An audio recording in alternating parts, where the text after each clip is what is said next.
Лайыш районында фермерларның яңа шартлардан ничек эшләүләрен күрсәттеләр. Бирдә үрдәк итеннән продукция җитештерүне киңәйтәләр, чит илләргә товар чыгару җайга салына.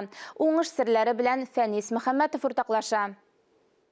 Her etapta unikal җитештерү процесслары. Эшкәртү цехында түшләрне кулдан чистарталар. Шулай иткәндә югалтулар азрак була. Ә монысы ун цехы. Монда да күбрәк кулдан эшлиләр.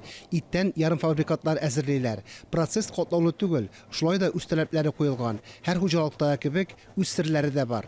Как говорится, у бабушки вкуснее, так и у нас вручную тоже вкуснее. Мондагы кебек Татарстанда да, читтә дә үрдәк итеннән затлы ризыклар җитештерүчеләр юк. Продукция җентекләп тикшерелгәч сатуга китә.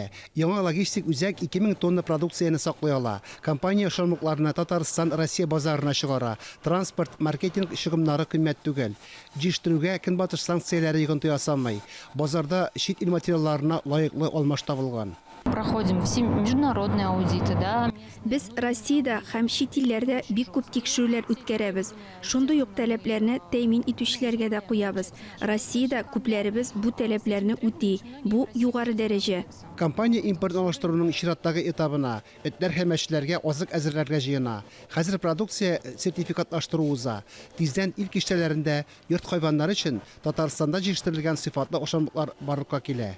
Фәнис Мөхәммәтов, Александр Шмагин, Ринат Сахибгәрәев, Татарстан яңалыклары, Лайыш районы.